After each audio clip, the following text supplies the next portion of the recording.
আজকে যে টপিকটা সেটা হচ্ছে প্রতিসাম্য, ঠিক আছে?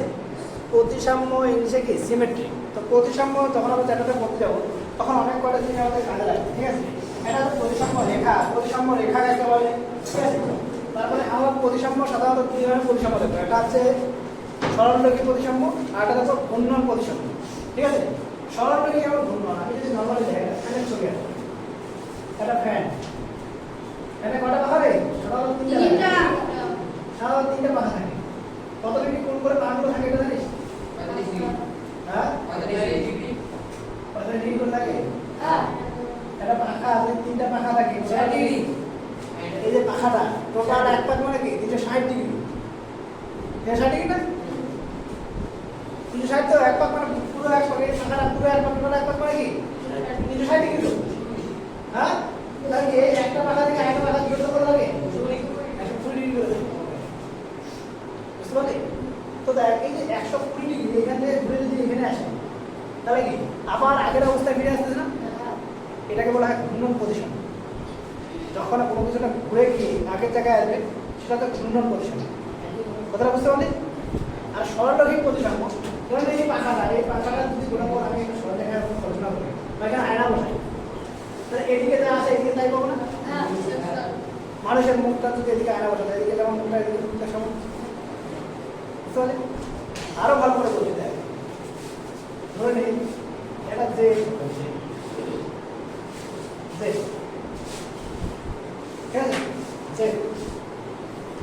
জেডটাকে যদি আমি বলি এটা রৈখিক প্রতিসাম্য আছে কি?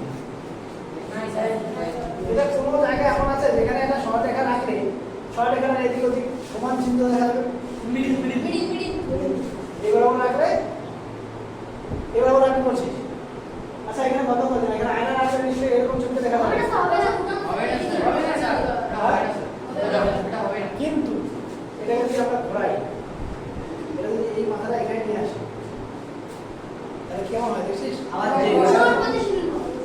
আবার যে পাওয়া যাবে না, টোটাল 180 ডিগ্রি ঘোরাই, এখানে এই মাথাটাকে এদিকে নিয়ে আসে, তাহলে আবার আগের মতো আসবে, তাহলে আবার 180 ডিগ্রি ঘোরালে আবার আগের মতো আসবে।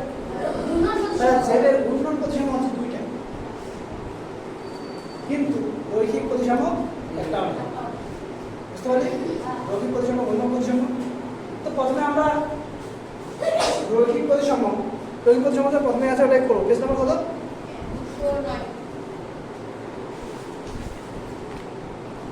309। তো এখানে প্রথমে একটা কাগজ কেটে বলেছে, তা ওটা আমরা সাধারণ দিন যাচ্ছি না। তারপরে দেখ দিতে বলছে একটা জামা দিয়ে উদাহরণটা দিয়েছে। ধরুন আমরা এই জামাটা যদি বলি, যদি এই সিলটাকে নর্মাল ধরি তাহলে কি এটা একটা প্রতিসাম্য, এদিকে যেমন আছে এদিকে তেমন আছে, কিন্তু এই সিলটা হলে কিন্তু হবে না। এই সিলটা থাকলে কি এদিকে সিল আছে? হবে না। আর ওদের যেমন প্রথমে যেটা প্রতিসাম্য রেখা, এই যে এখানে প্রতিসাম্য রেখা, এটা জামা বরাবর প্রতিসাম্য রেখা। আচ্ছা পেজ নাম্বার 210 দেখ, প্রথম যে ছবিটা দিয়েছে, ছবি দিয়ে তোদের বসিয়েছে, প্রথমে একটা গাড়ির ছবি দিয়েছে। দেখ গাড়ির যে ছবিটা আছে সেই গাড়ির ছবিটা যদি মাঝখানে বরাবর একটা সরলরেখা কল্পনা করা যায়, দেখ যদি মাঝখান বরাবর একটা সরলরেখা কল্পনা করা যায় তাহলে সেটা কি হবে? দুই দিকে একই রকম জিনিস দেখাবে। তাহলে এই যে মাঝ বরাবর যে সরলরেখাটা, সেই সরলরেখাটা হচ্ছে ওর রৈখিক প্রতিসাম্য। বুঝতে পারলি? তাহলে ওই সরলরেখাটা, যে সরলরেখাটা কল্পনা করলাম আমরা, যে সরলরেখা বরাবর ছবিটা দুই ভাগে সমান একই রকম ভাবে ভাগ হয়ে গেল, যে ওখানে যদি আয়না বসাই এদিকে জিনিসটা দেখা যাবে আয়নার মধ্যে, আবার এদিকে আয়না বসাই এদিকে জিনিসটা এখানে দেখা যাবে, সেম জিনিস পরে ওভারল্যাপিং হয়, সেটাকেই বলা হচ্ছে সিমেট্রি, ইংলিশে বাংলা হচ্ছে প্রতিসাম্য। বুঝতে পারলি? ক্লিয়ার? বুঝতে পারলি? ছবি একে একে ভালো করে কনসেপ্টটা ক্লিয়ার করি। যদি আমরা বড় ক্ষেত্র কথা বলি, এটা বড় ক্ষেত্র বলি, আমি যদি বর্গক্ষেত্র কথা বলি, বর্গক্ষেত্রে ক্ষেত্রে দেখ, আমি যদি এইভাবে একটা সরলরেখা কল্পনা করি তাহলে দুদিকে সমান ছবি একই রকম দেখা যাবে না? সেম একইভাবে যদি এদিকে করি তাও এদিকে ওদিক সেম দেখা যাবে। আবার এইদিকে যদি পরিকল্পনা করি তাহলে এদিকে করলে কয়টা সরলরেখা পাওয়া যাবে টোটাল? বর্গক্ষেত্রে রৈখিক প্রতিসাম্য কয়টা? 4টা।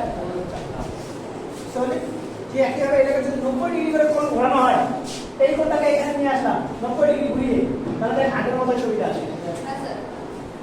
আর্কের মধ্যে ছবি কয়বার ছবি আসে? 4বার ছবি আসে। তাহলে রৈখিক প্রতিসম 4বার। ওটা রৈখিক প্রতিসম কত নম্বর হবে? হ্যাঁ, 4টি রৈখিক এবং 4টি ঘূর্ণন প্রতিসম। তারপরের ছবিটা একটা পাতার ছবি আছে, একটা পাতার ছবিটা এভাবে দেওয়া আছে, এভাবে দেওয়া আছে, দুদিকে সেম ভাবে আছে, যেটা উপসিটা যেগুলো আছে সেগুলো সেম ভাবে আছে। তো এখানে মাঝখানে বরাবর যদি আমরা কল্পনা করি, ঠিক আছে, তাহলে ওটা একটা রৈখিক প্রতিসম। এটা ঘূর্ণন প্রতিসম আছে? না না ঘূর্ণন প্রতিসম না কি হয়? একবার একবারে 360 ডিগ্রি যদি ঘোরানো হয় তাহলে আগের অবস্থা ঠিক আছে। প্রত্যেকটা বস্তুরে ঘূর্ণন প্রতিসম যখন কথা বলবে তখন একটা মিনিমাম একটা থাকবে, জিরো কোনোদিন ঘূর্ণন প্রতিসম হয় না। রৈখিক প্রতিসমের সংখ্যা জিরো হতে পারে, এই কথাটা খুব ভালো করে মাথায় রাখবে। তাহলে কি বলো, কোনো একটা বস্তু বা কোনো একটা জিনিসে ঠিক আছে রৈখিক প্রতিসম 0 হতে পারে, কিন্তু ঘূর্ণন প্রতিসম 0 হতে পারে না। তাহলে কারণ গোটা ছবিটাকে যদি এক পাক ঘুরিয়ে দিই আগের অবস্থা চলে যাবে, ঠিক আছে।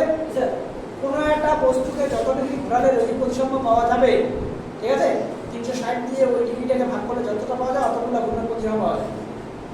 যেমন বললাম আমরা 90 ডিগ্রি দিতে পারছি, 360কে 90 দিয়ে ভাগ করলে 4, তাহলে 4টা প্রতিসম। ঠিক একইভাবে একটা সমবাহু ত্রিভুজ, একটা সমবাহু ত্রিভুজ এটাকে এখান থেকে এখানে আনলে দেখবি 120 ডিগ্রি ঘোরাতে হয়। 120 ডিগ্রি ঘোরালে আগের অবস্থা ফিরে আসে। এই 120 ডিগ্রি ঘোরানোর জন্য যে আগের অবস্থা ফিরে আসে তার জন্য ঘূর্ণন প্রতিসম 3টা। তারপরে একটা বাড়ির ছবি দিয়েছে, যেগুলো বস্তু দিয়েছে, বলছে প্রতিসম টি এর প্রতিসম রেখা অনুভূমিক। এবার যেটা বলছি অনুভূমিক, কিন্তু বাড়ির প্রতিসম রেখা উলম্ব। উলম্ব আর অনুভূমিক জিনিসটা কি দেখ, হরিজন্টাল আরটা কি বলে? ভার্টিক্যাল। ভার্টিক্যাল আর হরিজন্টাল সবাই জানিস। ভার্টিক্যাল মানে কি? অনুভূমিক হবে, আর হরিজন্টাল মানে ভার্টিক্যাল ভার্টিক্যাল মানে খাড়া হবে, ভার্টিক্যাল ভার্টিক্যাল মানে খাড়া হবে, হরিজন্টাল মানে এই যে হরিজন্টাল মানে ওই যে যখন অ্যাকচুয়ালি জিনিসটা কি হরিজন্টাল কথাটা আসছে এই দিক থেকে, দেখা যায় মেঘটা ওই জায়গায় আছে লেগে গেছে, এরকম দেখা যায় না, হরিজন্টাল ওই জায়গাটাকে ওইভাবে এটাকে হরিজন্টাল বলি, হরিজন্টাল। তো দেখ আমরা যদি বলি এই বললাম সি এর কথা, সি এর যদি দুটো মাথা একই রকম হয় তাহলে দেখ এইখানে একটা রৈখিক প্রতিসম পাওয়া যায়। হ্যাঁ না, যদি এটাকে এখন পাক মারা হয় অন্যরকম তাহলে হবে না। আমরা নর্মাল বি বলি, বৃত্ত দুটো সেম লাগে, এটা আছে অনুভূমিক বি, ঠিক আছে।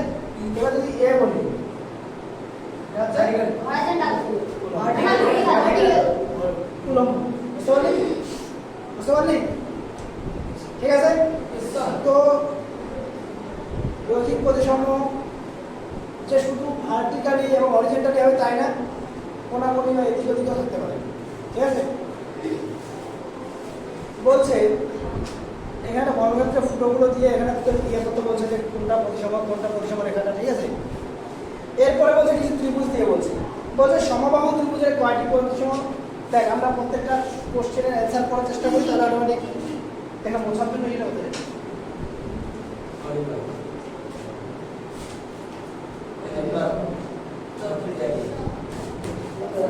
দেখ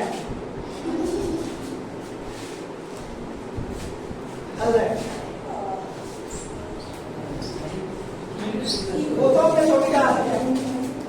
যে ছবিটা আছে সেটা আছে সমবাহু ত্রিভুজ, ঠিক আছে। সমবাহু ত্রিভুজ মানে 3টা বাহু সমান।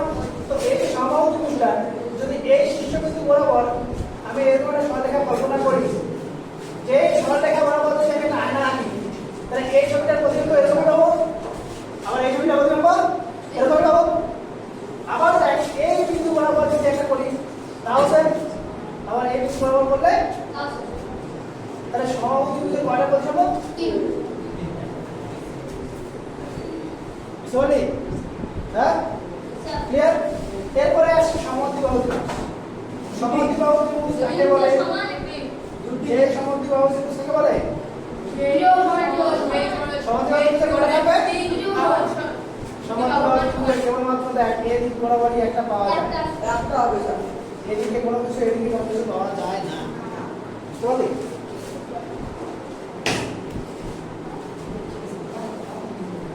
ক্লিয়ার? সমদ্বিবাহু ত্রিভুজের কেবলমাত্র একটা পরিসম পাওয়া যায়। ঠিক আছে? তারপর হচ্ছে বিষমবাহু ত্রিভুজ। জিরো বিষমবাহু যদি ত্রিভুজ হয়, আমরা যেটা বিষমবাহু ত্রিভুজ মানে কি? তিনটা বাহু দৈর্ঘ্য আলাদা আলাদা, তিনটা বাহু আলাদা আলাদা। তো এখানে একটাও পরিসম রেখা পাওয়া যাবে না। ঘূর্ণন পরিসম এক, রৈখিক পরিসম জিরো। ঠিক আছে? তারপরে যে ছবিটা আছে বলে সমকোণী সমদ্বিবাহু। সমকোণী সমদ্বিবাহু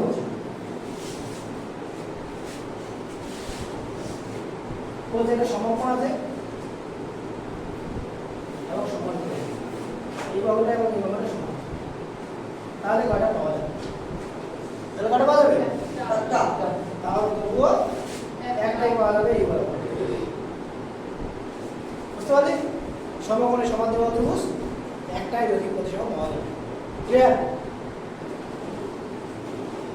এরপরে বলছে স্থূলকোণী সমদ্বিবাহু ত্রিভুজ। স্থূলকোণী মানে এরকম, সমদ্বিবাহু মানে বাহু দুটো সমান হবে। এটার ক্ষেত্রে কেবলমাত্র একটি রৈখিক প্রতিসম পাওয়া যাবে। বুঝতে পারলি?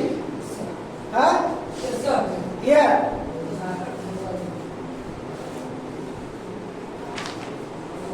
বলছে একইভাবে কাগজ কেটে দেখি বর্গক্ষেত্রের রৈখিক প্রতিসম। বর্গক্ষেত্রে বললাম, বর্গক্ষেত্রের রৈখিক প্রতিসম কয়টা? একটা বর্গক্ষেত্রে একটা বর্গক্ষেত্রের রৈখিক প্রতিসম 4। একটা বর্গক্ষেত্র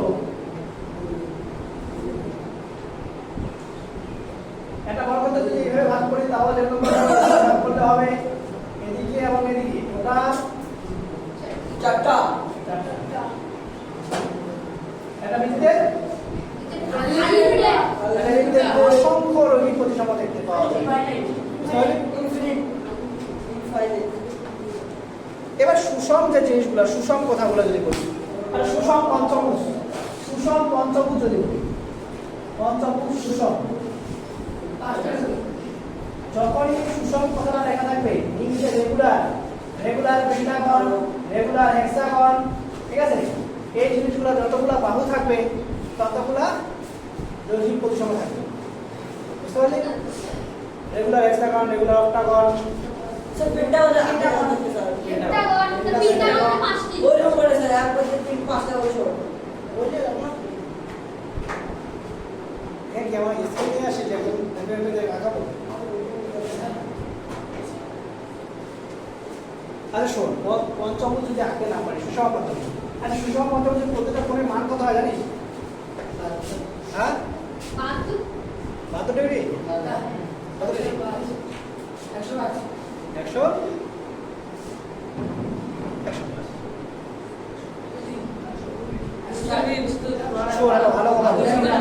শোন, ভালো কথা বলছি। এত এই ও এর ও ওর কথা শুনে না শুনে আমার কথা শুনে, একটা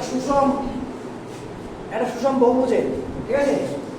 এই যে বাইরের যে কোণগুলো তৈরি হয়, বাইরের কোণগুলো যে তৈরি হয়, সেই কোণগুলো একটা সূত্র আছে। জানিস সূত্রটা কি? আর হ্যাঁ,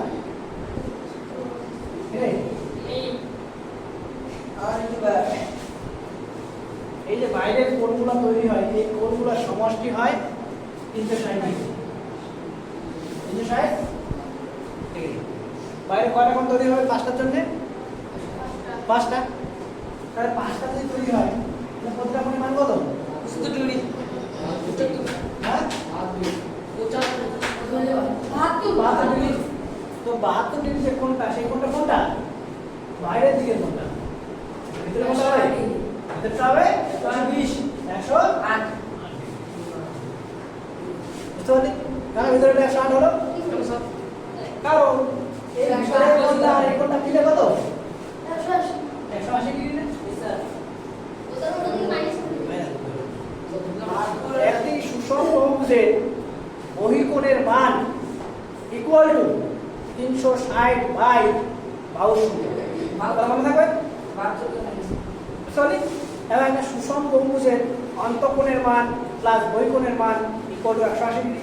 ওখান থেকে আমরা পাই একটা সুষম বহুভুজের অন্তঃকোণের মান ইকুয়াল টু 180 মাইনাস বহিঃকোণ। বুঝতে পারলি? এটাকে বলছে অন্তঃকোণ, এটাকে বলছে বহিঃকোণ। সুষম বহুভুজের অন্তঃকোণ আর বহিঃকোণের সমষ্টি হয় 180 ডিগ্রি। তাহলে অন্তঃকোণ ইকুয়াল টু কি হবে? 180 মাইনাস বহিঃকোণ। একটা সুষম বহুভুজের বহিঃকোণের মান ইকুয়াল টু 360 ডিগ্রি বাই বাহুর সংখ্যা। এরকম অঙ্ক পরে পাবি, ঠিক আছে? যেখানে অন্তঃকোণ দেওয়া থাকবে বা বহিঃকোণ দেওয়া থাকবে, বাহুর সংখ্যা বের করতে বলবে। বাহুর সংখ্যা দেওয়া থাকলে অন্তঃকোণ বা বহিঃকোণ বের করতে বলবে। আছে এরকম, ঠিক আছে?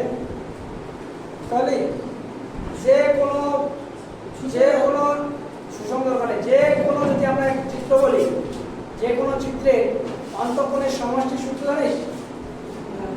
যে কোনো বহুভুজের অন্তঃকোণের সমষ্টির সূত্র হচ্ছে 2 ইন্টু n মাইনাস 2 সমকোণ। n মাইনাস 2 সমকোণ। হ্যাঁ, n মানে বাহুর সংখ্যা। ধরে নাই 2 ইন্টু n মাইনাস 2 সমকোণ। সমকোণ মানে আমি বুঝতে পারছিস? সমকোণ মানে কি? তাহলে যেটা আসবে এর মান অতএব 90। বুঝতে পারলি? এবার এটা প্রমাণটা দেখ। যদি এটা ভাবি, বহুভুজ তৈরি হয় কয়টা বাহু দিয়ে? মিনিমাম 3টা বাহু দিয়ে বহুভুজ শুরু হয়। 2টা বাহু দিয়ে কোনোদিন আবদ্ধ চিত্র আঁকা যায় না কমসে কম কটা লাগে? 3টা। ঠিক আছে, 3টা। এখানে লিখতেই হবে যে এর মান গ্রেটার দেন ইকুয়াল টু 3 থেকে শুরু হয়। ঠিক আছে, তো এর বাহু কয়টা? 3টা। n এর জায়গায় 3 বসাতে 1 2 ইনটু 3 মাইনাস 2 ইকুয়াল এত সমকোণ ইকুয়াল টু 2 সমকোণ। 2 সমকোণ মানে কি? 180 ডিগ্রি। হ্যাঁ, ঠিক আছে। দেখ, বর্গক্ষেত্রের বাহু কয়টা? বর্গক্ষেত্র বা যে চতুর্ভুজের বাহু কয়টা? 4টা। n এর জায়গায় 4 বসা। এত সমকোণ মানে 4 সমকোণ। 4 সমকোণ মানে কি? 4 এর 90 ডিগ্রি। 60 ডিগ্রি। একটা চতুর্ভুজের 4টা কোণের সমষ্টি 60 ডিগ্রি। বুঝতে পারলি? ওই সব সাইড থেকে এটা পঞ্চভুজ, যে কোনো পঞ্চভুজ একটা। পঞ্চভুজের তাহলে কি? 2 ইনটু 5 মাইনাস 2 সমকোণ। 6 তাহলে কি কত হয়? 6 সমকোণ। 6 লং 54 নাকি? 540 ডিগ্রি।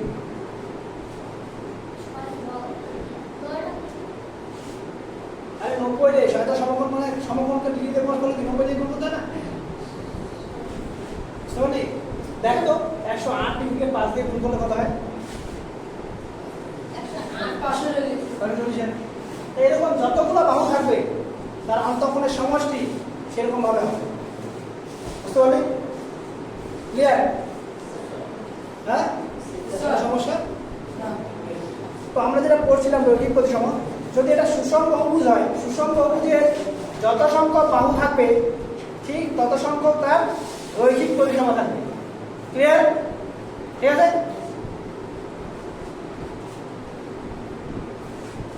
তো যেটা রৈখিক সুষম বহুভুজ কাকে বলে, এটা নিয়ে একটা কোশ্চেন আছে। সুষম বহুভুজ সেই সমস্ত বহুভুজকে বলা হয় যার প্রত্যেকটা বাহুর দৈর্ঘ্য সমান এবং কোণগুলিও সমান। বুঝতে পারলি? বাহুর দৈর্ঘ্য সমান এবং কোণগুলিও সমান। সুষম ত্রিভুজ সমবাহু।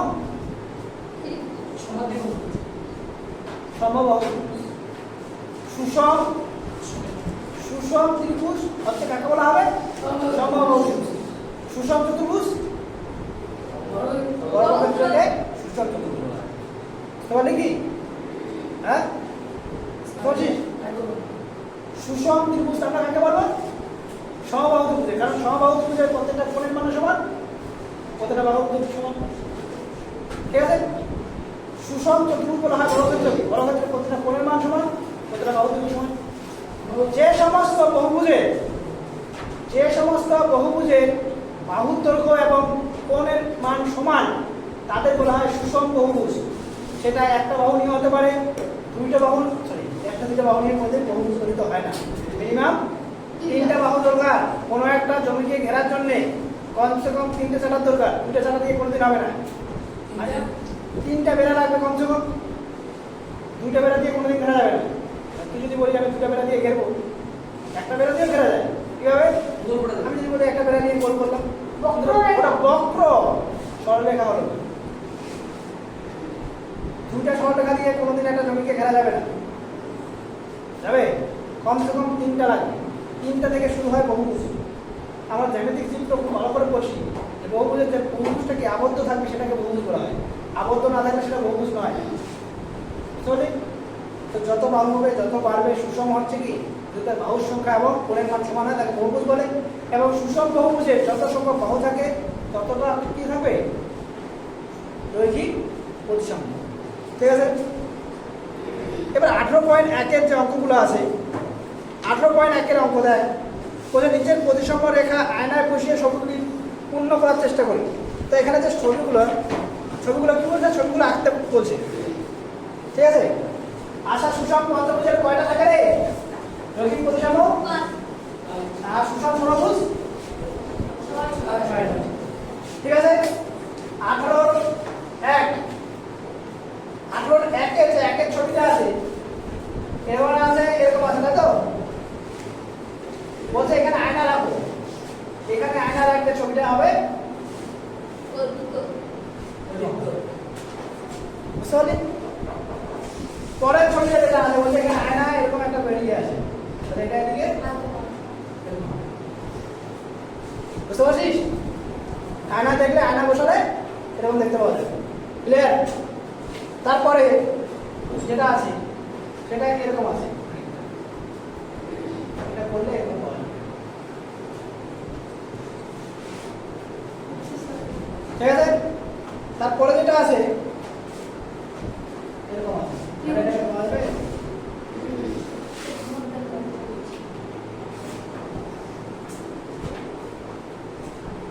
ঠিক আছে, ক্লিয়ার? এবার তারপরে বলছে এ বি সি ডি এর আয়নায় প্রতিবিম্ব আঁকি, ডিটা করে দিয়েছে। বি এর প্রতিবিম্ব বলছে যদি বি থাকে, বি এর প্রতিবিম্ব এখানে বসে যদি আয়না বসে তাহলে এরকম পাওয়া যাবে, তাই না? এরকম তো। যদি এ থাকে এ সমান হবে, এর মতোই হবে, এর তাই না? পাশে যদি সি থাকে তাহলে এরকম হবে, বি থাকলে এরকম হবে, তাই না? ঠিক আছে,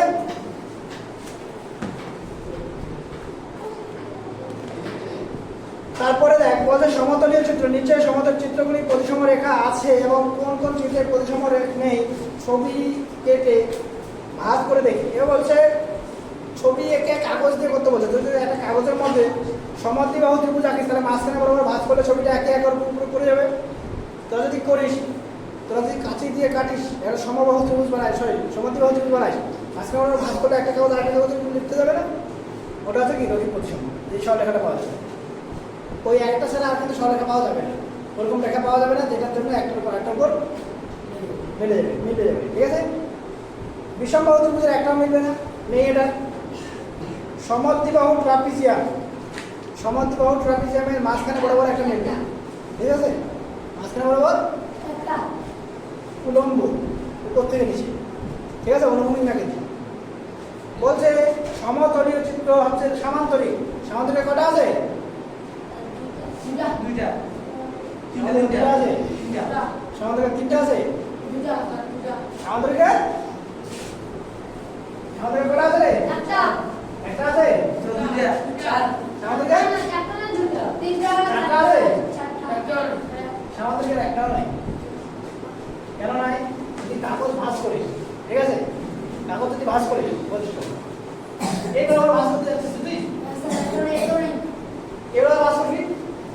এইবার আমরা যদি ভাঁজ করি এই কাগজটাকে এইবার আমরা ভাঁজ করলে এই কাগজটার যে ছবির যে ইয়েটা হবে সেটা এরকম তৈরি হবে। ভালো করে ভেবে দেখ। কোনাকুনি হবে তো স্যার, সামুদ্রিক কোনাকুনি করা যায়? হ্যাঁ, কোনাকুনি হবে তো? কোনাকুনি বলছি না, এটা বুঝতে পারলি কি? হ্যাঁ হ্যাঁ। এটা ভাঁজ করলে এই মাত্রা কি এটা কম আছে, এটা উপরে উঠে যাবে, হ্যাঁ, বলছি। এদিকে মিলছে না, এদিকে মিলছে, হ্যাঁ মিলছে না। এই একইভাবে যদি আমি এদিকে বলি, এদিকে বলছি, এদিকে ভাষা এই ভাষাটা যদি করি তাহলে এটা তো এরকম আসবে, তাই না? মিলবে? না। মিলবে না। এবার যেটা বলছিস কোনাকুনি, কোনাকুনির মধ্যে এটা বলছি কোনাকুনি। দেখা আচ্ছা, এই বরাবর ভাঁজ করলাম, ঠিক আছে? সামান্তরিক তো, সামান্তরিক এই বাহুটা বড়, এই বাহুটা ছোট আছে, এই বাহুটা বড় আছে, এই বাহুটা ছোট আছে। তো এই বাহুটা যখন এই বাহুটার উপরে পড়বে তখন বেশি দূর যাবে, বেশি দূর যাবে না? যদি সমান হতো, যদি রম্বস হতো, রম্বস যদি রম্বস হতো তো রম্বস সেক্ষেত্রে একটা। সেক্ষেত্রে দুটো পাওয়া যাবে। স্যার রম্বস আর বাংলা। হ্যাঁ, রম্বস আর বাংলা। রম্বস রম্বসই ওই স্যার রম্বস আছে। রম্বসই তো বলে, বুঝছি। বুঝতে পারলি? হ্যাঁ, এটা ভাঁজ করলে এই ভাঁজটা এখানে মিলবে, এদিকে ভাঁজ করলে এটা এদিকে মিলবে। এটা ক্ষেত্রে একটা মিলবে না, এটা রৈখিক প্রতিসম আছে, এটা রৈখিক প্রতিসম 2, এটা যদি 180 ডিগ্রি ঘোরানো হয় এই মাত্রা এখানে আসে তাহলে কিন্তু মেলে। চল এর পরে বলো, এরপরে আছে বর্গক্ষেত্র। বর্গক্ষেত্র কয়টা করলাম তো? চারটা। রম্বসের দুইটা। দুইটা, সমবাহু ত্রিভুজ তিনটা। তিনটা, ঠিক আছে? তাহলে বৃত্তের যে কোনো ইয়ে বরাবর বলছে নাও প্রতিসম, বলছে বৃত্তের কি হবে? অসংখ্য থাকবে, ঠিক আছে? দুইয়ের বেশি প্রতিসম রেখা থাকা কোনো জ্যামিতিক চিত্রের প্রতিসম রেখাগুলি সর্বদা সমান। অবশ্যই সমান, ঠিকই বলেছিস, সমান হবে। এ আর বলছে ই এর রৈখিক প্রতিসম রেখা খুঁজি। এ এবং ই এর ক্ষেত্রে কি উলম্ব, আর ই এর ক্ষেত্রে অনুভূমিক। এর ক্ষেত্রে কি হবে? উপর থেকে নিচে, আর ই এর ক্ষেত্রে এই হবে। বুঝতে পারলি? ক্লিয়ার? হ্যাঁ, এরপরে বলছে অনুভূমিক, উলম্ব, এই বলছে। আচ্ছা ঠিক আছে, এরপরে বলছে E S M O X. E এর ক্ষেত্রে বললাম এই বরাবর, ঠিক আছে? এইচ এর ক্ষেত্রে দুই মাঝখান। এইচ এর ক্ষেত্রে এদিকে একটা, এদিকে একটা, সুবিধা থাকবে, ঠিক আছে? এম এর ক্ষেত্রে এই বরাবর, ঠিক আছে? ও এর ক্ষেত্রে ওর ক্ষেত্রে দুইটা, ওটাকে দেখ ওরকম করে নামাই, একটু করে চ্যাপ্টারও আছে। যদি পুরোপুরি গোল থাকে তাহলে আসম্ভব। কিন্তু এটা ছবিটা আছে এটা এরকম, আর এইগুলো একটা এইগুলো একটা, এটা একটা বেশি বড়। ঠিক আছে? সরি, আর এক্স এর ক্ষেত্রে দুইটা। দুইটা, এক্স এর ক্ষেত্রে এই বরাবর একটা, এই বরাবর একটা। স্যার এক্স কি সমান? হ্যাঁ, এক্স এর ক্ষেত্রে না তুই চারটা। তুই সারা যাচ্ছে চারটা। আরে ওই যে এই এক্সটা একটা। এক্স এর চারটা হয়, দাঁড়া দেখি আমি তো পূর্ব এক্স যদি লম্বা হয় তাহলে দুইটা। আচ্ছা দাঁড়া, এক্স এর যে বইয়ের ছবিটা আছে, বইয়ের ছবিটা আমি যে বলছি, ও যে এক্সটা আছে এরকম,